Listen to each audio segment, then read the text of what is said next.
And the research tells us that that actually is the most important thing, the relationship between the parent and child. So parents put a lot of emphasis on getting it right.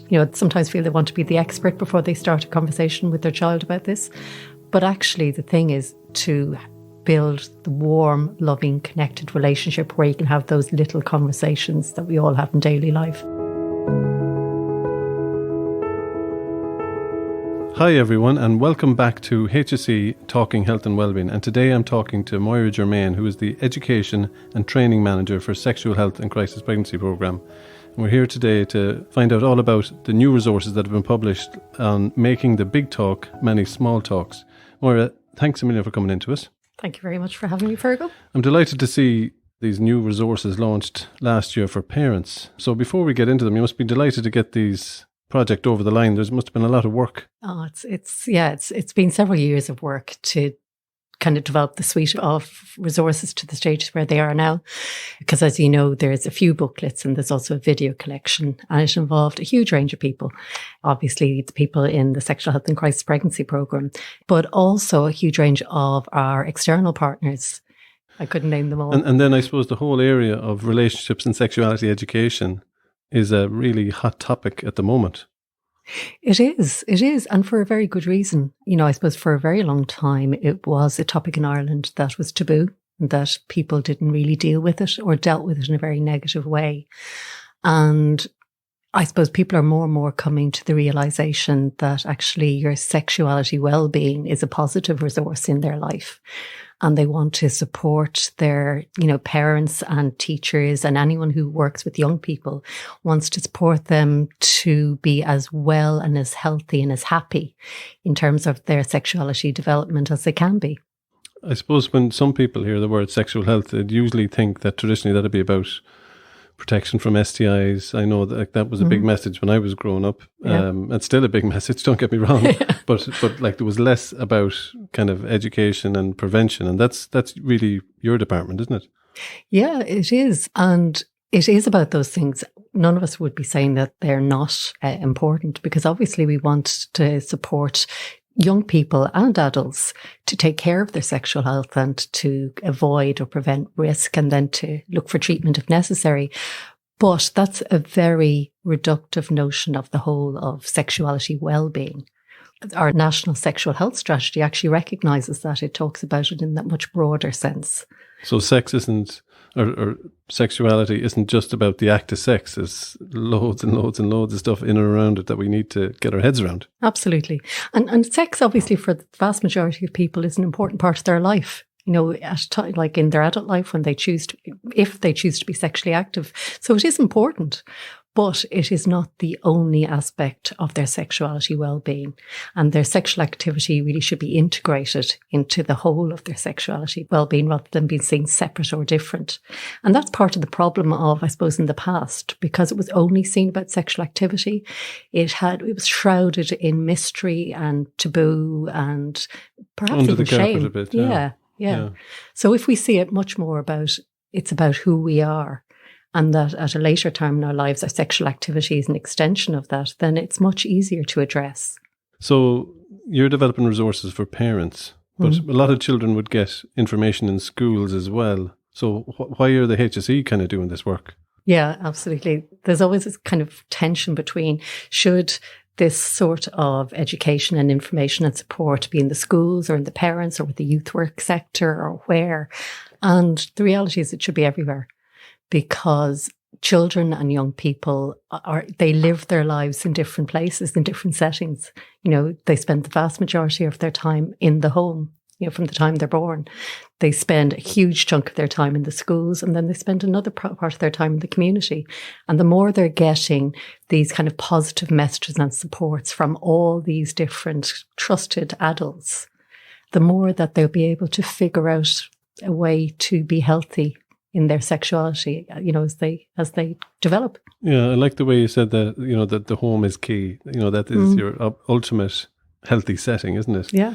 And the title of these new resources, Making the Big Talk Many Small Talks, like it's the small conversations that are probably more amenable to the home situation, sitting down watching telly or around the dinner table or, where opportunities might just come up where something is on the radio or something on the television where people can actually talk about relationships or sexuality in a more accessible, softer, normal way, to normalize it, I guess. That's what you're trying to do, isn't it? Oh, absolutely. I'm sure sometimes parents get really overwhelmed by this, the notion that suddenly they're meant to become these sexuality educators on top of everything else they have to do.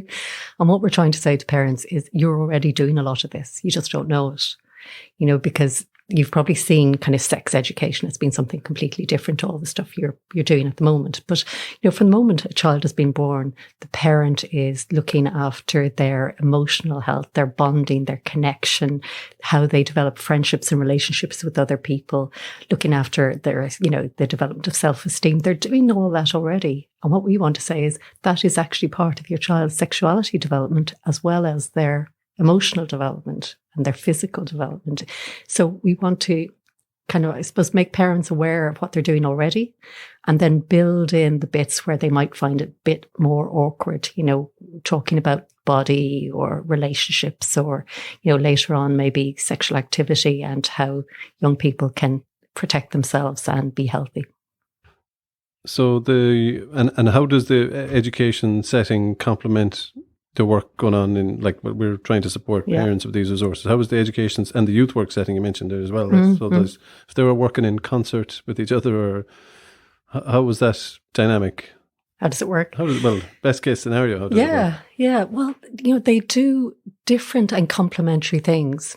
So you said already that in the home, the parent is there with their individual child or children, and they know that child really well, and they know what's going on in their lives. And, they're there in those informal moments where they can gently raise issues or have a chat or whatever. The school setting is very different. The young person's in a classroom with maybe 20, 30 other young people.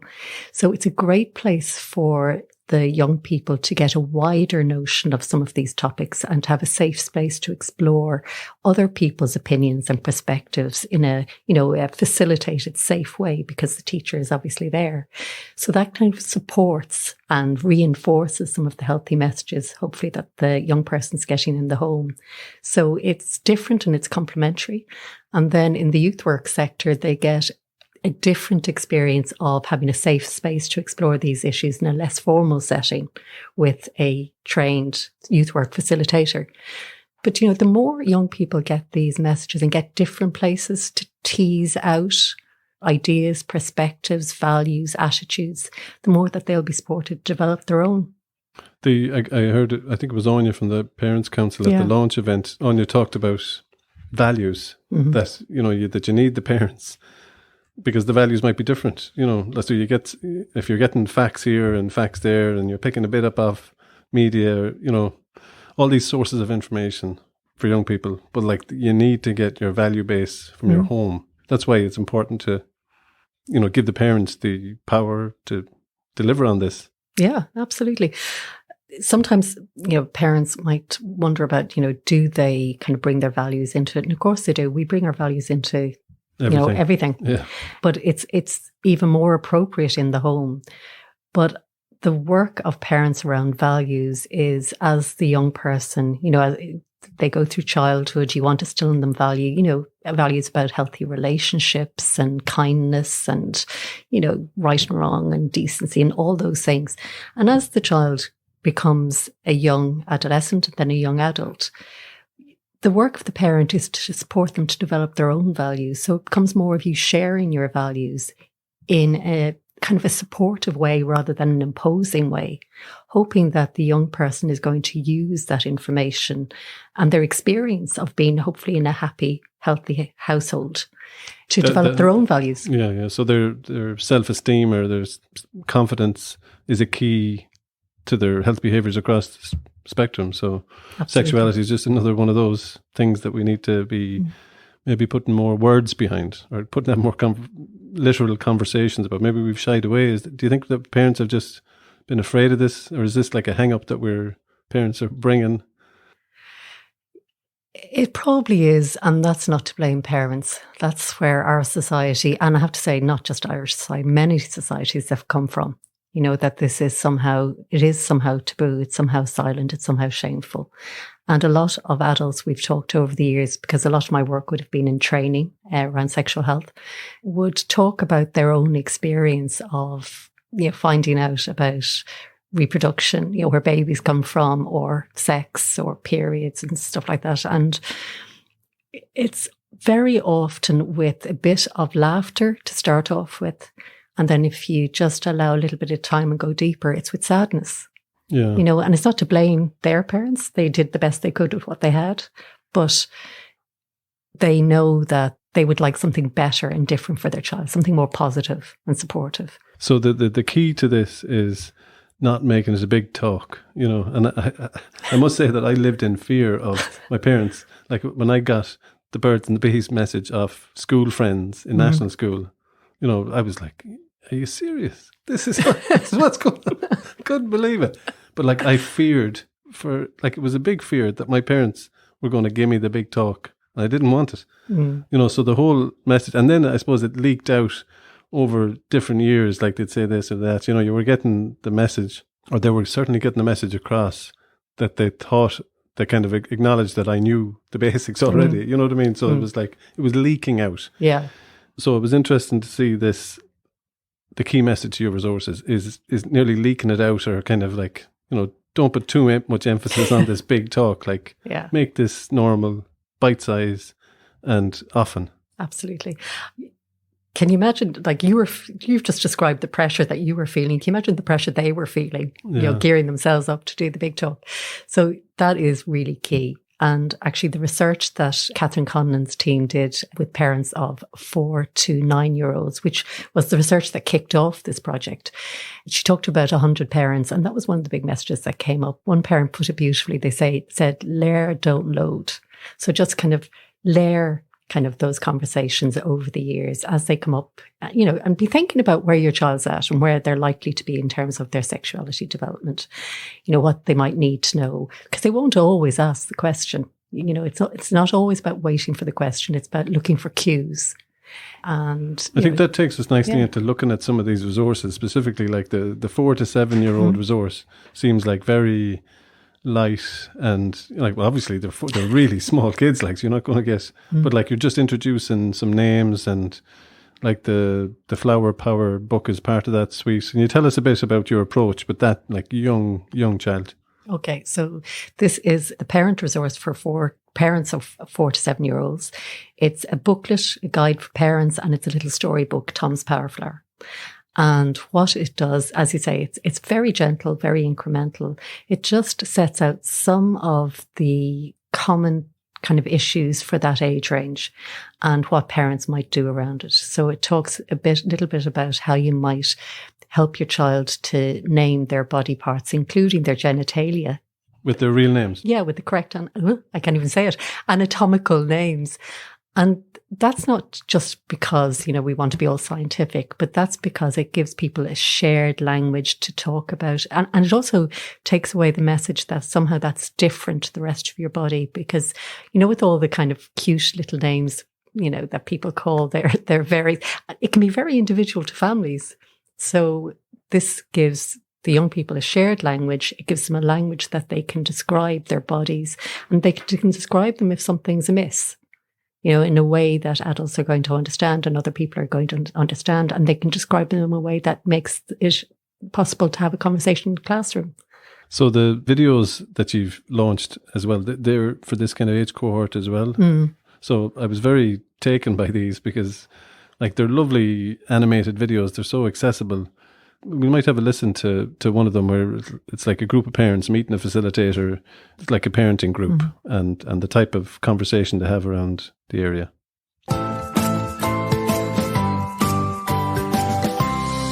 Welcome everyone, and thanks for coming. I know it's tough for parents to get out sometimes. No, I think it's great to have this kind of support when it comes to talking to our children. To be honest, I didn't exactly choose to be here. I mean, what does sex have to do with our 3-year-old? I didn't learn about this stuff until secondary school, and that was fine with my parents. A lot of us, including me, had that kind of experience as kids. What do the rest of you think?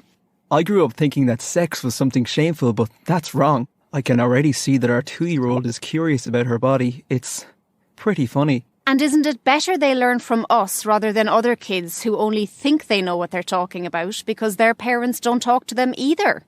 My 9-year-old's friend actually told her just last week that girls eat their tampons. She saw it online. Okay, but still, how do you know the right thing to say? If you get it wrong or if it's too much too soon, couldn't that be harmful? For many generations, adults thought that shielding children from learning about sexuality was the safe thing to do. The truth is, better educated children are way more likely to make better decisions as they grow up. About everything, including relationships and sexuality. But with sexuality, there's still a double standard that says knowledge could be harmful. I know you're right, but I'm so embarrassed by the words I'd have to say. And isn't it better for mothers to talk to daughters and fathers talk to boys? Children, especially young children, look to grown-ups for information simply because we're trusted adults, regardless of characteristics like gender. And one of the best things we can do is give the message that everybody can talk and learn from each other about this subject. I get it, but I still don't know if I can say the word penis in front of my child. Embarrassment is one of those catchy feelings. And most of us caught embarrassment about sexual things from people around us when we were very young. So we never get to find out that these words are just words and that it's really healthy and okay to say them out loud. You're right. Why should I be embarrassed to say testicles or erections?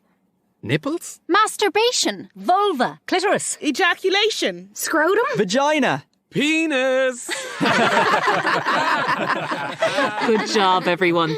And with a little practice, I think you guys will be ready to make the big talk, many small talks, and become the askable parents that you want to be. Okay, so one of the things that jumped out at me, or my favourite term from that video, is that askable parent at the end. I mean, like, we're all worried about our kids for different reasons at different times. They're going through different things. But to think of yourself as a parent who your child can come to, that's really the sweet spot, isn't it? Yeah, no, absolutely. And it's to be an askable parent, but it's also to be a tellable parent, just to, like, our suite of books are called Making the Big Talk, Many Small Talks. And it's a nice title. And obviously, it's playing on the old fashioned big talk notion. But actually, it's not so much about the talk, it's about a conversation. As soon as listening. Yeah, and completely about listening. Because you learn as much from your child as they'll learn from you, just different things, So it is about that relationship. And the research tells us that actually is the most important thing, the relationship between the parent and child. So parents put a lot of emphasis on getting it right. Sometimes feel they want to be the expert before they start a conversation with their child about this. But actually the thing is to build the warm, loving, connected relationship where you can have those little conversations that we all have in daily life. That's the key. The rest of the stuff is learnable. You can find it yeah. Well, everywhere in the books. You can find it on sexualwellbeing.ie. You can indeed. And you can order the resources from healthpromotion.ie as well. Absolutely. And one of the other things that touched on in that video was the embarrassment. These parents are kind of maybe like, they wanted to delay the conversation. And sometimes I sense that, we delay it and then we think, they're grown up. Yeah, they know everything. They know it all. So, geez, they're on the internet more than I am. So they know it all. Yeah. Don't ask me, so we kind of let ourselves off the hook a bit. Mm. So, is that a big concern for parents, that all these sources of information and that the internet is just too big? Yeah, sometimes parents, and particularly when you get to the older years, they just kind of feel that they're redundant, that they don't matter anymore. But actually, all the research, international and national, tells us that young people want to talk to their parents and parents want to talk to young people. Yeah. We just need a bit of support to do it. So, yeah. And the embarrassment piece can be got over. We have to get over ourselves a bit, jump it up. Yeah, absolutely. You must come across that all the time. Of course I do, and like, I've been working in this area, it feels like a million years, and I still get embarrassed about stuff. Embarrassment, there's a lot of emphasis put on it, but actually that's not the biggest issue. That the more you do it, the less embarrassing it is. And sometimes it's actually good for young people and parents to acknowledge that there are difficult conversations that are still worth having, but it does get easier. Yeah. Moira, can I ask you in relation to dads and fathers? There's a huge evidence base about, fathers and boys and, having a good relationship been a kind of a huge protective factor for boys. But when it comes to these kind of RSE chats, and like are we expecting the mothers to do the hard yards, or is that just the way it used to be? Traditionally, that is the way it was expected, that if anyone did it, it was mum. And to some extent, it still is. And that is something that we're wanting to change. And it's not to blame fathers, because obviously, I suppose societal expectations didn't require it of them. But as you say, we know that, young men need that support from their dads. But also, all children need, if they're being co-parented, need the input of both parents, because they bring something different but complementary to the conversations. So it doesn't have to be the daughter and the mammy and the son and the father. Not at all. And of course, many families don't have that, for whatever reason, just don't have that. So there's nothing that would actually, mean that a father couldn't have a conversation with, his daughter who's starting menstruation or whatever. It's just that they need support to do it. But the research tells us that this is still an issue, that fathers are less likely to talk to their children, and that their children, and particularly their sons, would like them to. So it's really important that we say to dads that you're needed, you're wanted, and you can bring something very special to the conversation. Yeah, maybe we should try and build that into the next Men's Health Week as a message for fathers and dads, just to bring them on board. Yeah, that's great. Let's go back to the actual resources now and go on to the 8 to 12-year-olds. So you've got the Making the Big Talk, Small Talk guide for parents for that age group. And also we have Busybodies, those books. Can you tell us a bit about those kind of two resources? Yeah, absolutely, because they kind of work in tandem. So 8 to 12 is kind of the years coming up to puberty and the years when puberty begins. So the 8 to 12 booklet for parents deals with some of those issues about the physical changes during puberty, but it also goes further. It talks about some of the adolescent changes, the changes in kind of the social, emotional kind of piece for young people, and what parents might do in order to make those transitions easier for the young person and for themselves. So, it touches on a wide range of topics around menstruation, around growth and development, around wet dreams, all the things that we've kind of avoided talking about. Yeah. And the booklet, the Busybodies, it's like the subtitle, a booklet about puberty and adolescence for you and your parents. I love that. Yeah. Like, kids, pick this up. There's lots of interesting information in this. And again, it touches on those sensitive, private things that you haven't had a lot of conversation about, or you might be picking up information from all sorts of sources. We want to have trusted source of information and provide that to parents and young people. And this Busybody resource has been around for a while, but when was this? This was updated in 2020. So it's a resource that was first developed by CHO4 down in Cork and Kerry, again with a wide range of external partners. And then we partnered with CHO4 to redevelop it in 2020, again with lots of input from lots of expert groups. And it is used widely in homes and it's used widely in schools. That's fantastic. Yeah. And we would, obviously, this booklet for young people, but it's really, really good if parents and young people can work through some of it together. And I don't mean from starting on page 1 and working through to the end, a bit like an excruciating form of your dreaded big talk. Absolutely. But, dip into it and do little bits at a time when it's useful. Again, it should be about the house, maybe. Accessible resource. Yeah, and different people will use it in different ways. And that's what it is. It's a resource. We're not really here to tell parents how to parent their children. We're here to give them resources and supports that they might choose to use.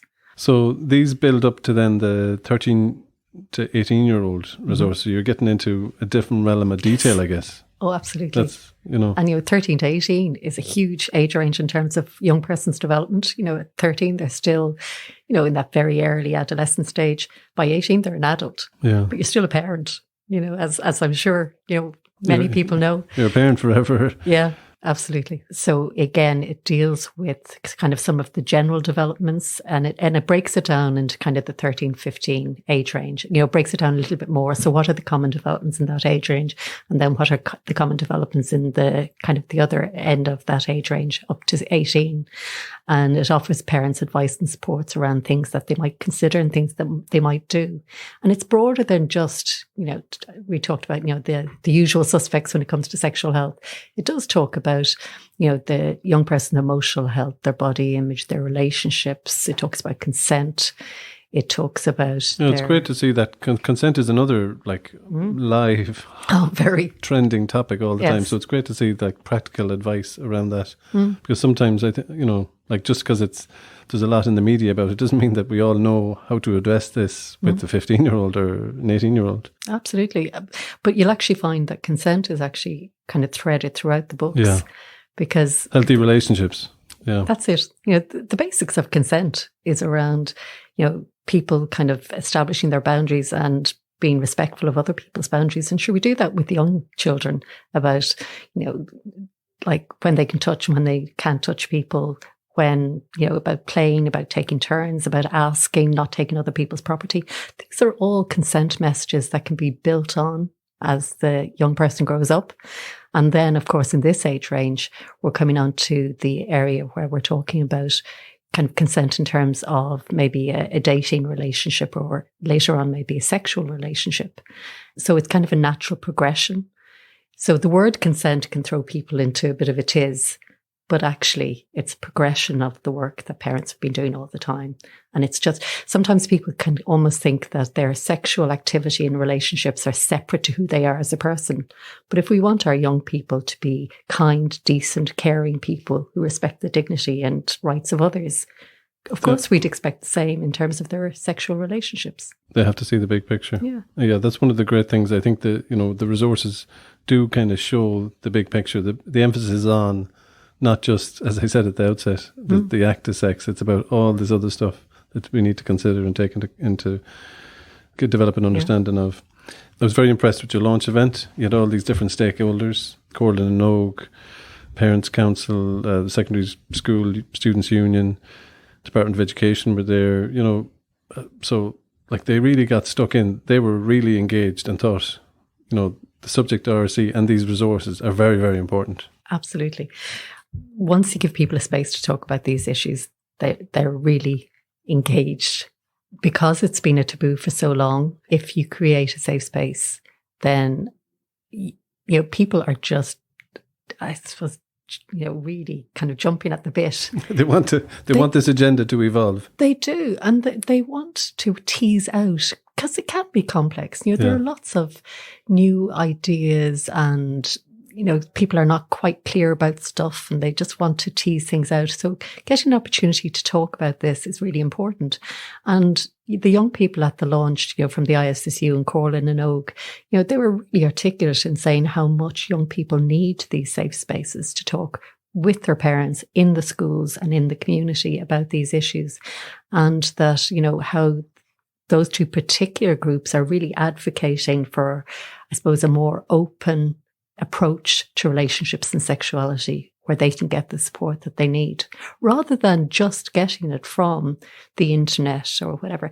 Again, the recent research that was launched from the ERSI, which looked at that really big longitudinal study of, children growing up in Ireland, took out some of the data around relationships and sexuality. And one of the things they found was that at the age of 13, only about 7% of the young people were getting their information from the internet. But at the age of, that was at 13, sorry, at the age of 17, it was 20%. So the internet can be brilliant as a source of information, but parents and trusted adults are there to, I suppose, help the young person develop the ability to critically analyse what they're getting, to be a bit of a filter, so that if young people can hear those messages from the internet and then have some sort of perspective to compare them against. So it's really a reality important. check. Yeah, absolutely. Yeah. And how does it fit with their own values and their family's values? One of the very useful resources you launched back in November 2022 was the research summary that you were just talking about research there. So that's available on sexualwellbeing.ie as well. The research summary is the importance of parental communication in supporting children's and young people's relationship and sexuality development. So I think that's very important just to highlight to people that want to get deeper into that. Oh, absolutely, because it sets out why. Because I think you were saying at the beginning, and it said in the video from the Making the Big Talks, Many Small Talks, why should I talk to my child about this? And the research tells us why. The research tells us that parents who talk to their children that young people are much more likely to delay for sex, and they're much more likely to use safer sex precautions when they do become sexually active. So, that's only one tangible That's nearly win. the only sentence we need to keep saying, because any parent will latch on, for that reason alone. But also, they're more likely to be happy, healthy human beings in their expression of their sexuality in all aspects of their life. So it's not just about avoidance, it's about the positive benefits. Absolutely, yeah, that's good. So you've been working in this area in sexual wellbeing for a good few years now. What has your journey been like? You must kind of check yourself when you look at sexualwellbeing.ie now, that website. You wouldn't expect it to see those things maybe when you, like, how many years are you working in this area? Put you on the spot. Yeah. I'll tell people how old I am. So I've been working in this. This September it'll be 20 years. And I was a secondary school teacher before that. So you came from working as a teacher in the education setting to work in the health setting and health promotion in the area of sexual health, to work back into the education setting. Did you feel like you were equipped with some insights and credibility to kind of work from one sector to the other? Absolutely. I was quite a number. I'm not even going to mention the number of years because that will tell you my age. But I was quite a number of years working as a secondary school teacher and working with the age range from 12 up to 17 or 18. And it did give me a lot of experience of, I suppose, the diversity of young people coming into the sector and some of their needs in terms of relationships and sexuality development, and also of some of the types of approaches that might work with young people. But I would say that I'm out of the education sector for a long time now. So what's really crucial is our partnerships with our education kind of colleagues. It's really important, the work we do with the various parts of the Department of Education, the National Council for Curriculum and Assessment, and what was the PDST, the Professional Development Service for Teachers. So, having that connection with what's going on currently in schools, it's crucial. Absolutely. I think what was really positive was the development of the National Sexual Health Strategy back in 2015. It was the first National Sexual Health Strategy. And what it did was, it's not like the first time people worked in this area, because there was huge amounts of work going on in different parts of this area. But what it did was it actually provided a coherent framework for that work to kind of consolidate and grow and expand. So from 2015, the growth and development of the services and supports and information available around, a whole range of sexual health issues has been phenomenal. And any adult, the Sexual Wellbeing is the national website for adults over the age of 17. And if anyone is interested in the area or has questions or issues, there's a whole range of information there across the type of services available. For instance, the free contraception service scheme, which is now available to people, huge. 17 to 26. And then the STI home testing service. Which again is a big move. A massive breakthrough. Yeah, who would have thought? And it took a huge amount of work, I have to say, on the part of my colleagues and their clinical colleagues. But there's a whole range of information available on sexual wellbeing for parents, for the general public, for people interested in research, for professionals. We also advertise our training, for professionals. So it's well worth a visit. So as we come to wrap up this podcast, Moira, give us 2 or 3 key messages for parents, just as the takeaways in this area, sexual health and relationships. I suppose the first thing I would say to parents is to not be overwhelmed by it. This isn't that, you've got to go out now and learn all this stuff and, make it kind of your prime focus in life. So it's to take it gently. to take it gently and for your own sake and for your child's sake, and to have a look at the booklets, to have a look at sexualwellbeing.ie for parents, and to just maybe see how you can do a few small things in the course of your daily life that will actually build that connection and bonding with your child, that will actually make these conversations possible as they develop and grow. So that's really, really important. So the second point I'd say is that for parents to take care of themselves, because raising a child from birth through to the adult years can be a challenging business. It can be great and fulfilling and fun, and it can be hard and tough growing at times. So, it's to self-compassion.